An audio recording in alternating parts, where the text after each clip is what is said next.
The crisp autumn air, usually a welcome change from the summer's oppressive heat, felt like a physical slap across Amelia's face. Sunlight, filtered through a dense canopy of crimson and gold leaves, cast an eerie, flickering pattern on the forest floor. Amelia, a seasoned photographer with a knack for capturing nature's raw beauty, had come for the fabled weeping woods, a secluded grove rumored to hold a hidden waterfall, pushing aside the prickling unease snaking up her spine. Amelia focused on the warm mat clutched in her hand. The trail, marked with faded red paint, seemed to vanish with every rustle of dry leaves. The silence was deafening, broken only by the occasional mournful hoot of an owl and the unnervingly rhythmic snap of a twig somewhere behind her. Suddenly, a guttural growl echoed through the trees, sending shivers down Amelia's spine.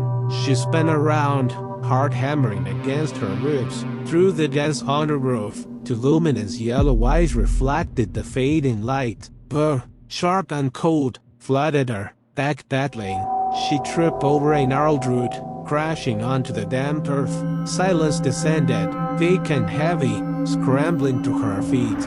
Amelia fumbled for her phone, its screen a lifeline in the encroaching darkness. No signal. Panic caught at her throat. Tears welled in her eyes as she realized she was hopelessly lost, alone in the darkening woods with an unseen predator. As dusk settled, the forest morphed into a grotesque parody of its daytime beauty. Grotesque shapes lurked in the shadows, and twisted branches seemed to reach out like grasping claws. She stumbled upon a clearing, its center occupied by a monolithic, moss-covered oak. Its branches, gnarled and twisted, formed a macabre parody of welcoming arms, exhausted and terrified.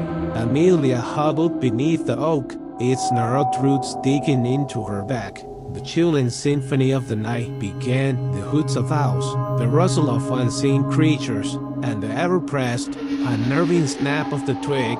Sleep, when it finally came, was a shallow affair punctuated by nightmares of glowing eyes and grasping shadows. Dawn arrived slowly, painting the eastern sky with streaks of pink and orange. Amelia woke with a gasp, the fear clinging to her like a shroud. Following the faintest glimmer of hope, Amelia decided to follow a stream that trickled nearby. She reasoned that all streams eventually led to civilization.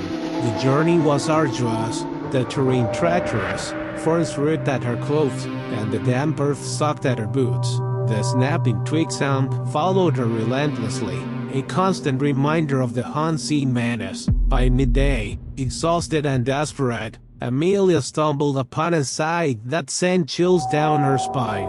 The trees stained, revealing a cluster of abandoned cabins, nestled amongst the decaying remains of other structures. Smoke curled from a single chimney, a cruel mockery of warmth and safety. Hesitantly, Amelia approached the closest cabin, a weathered sign above the door, barely clinging to its rusted hinges. Probably the last refuge. With a deep breath, she knocked. The sound echoed through the hollow cabin, bouncing back unanswered. Mustering her courage, Amelia tried the rusted handle. It creaked open, revealing a scene straight out of a nightmare. Cobwebs draped the interior like ghostly shrouds.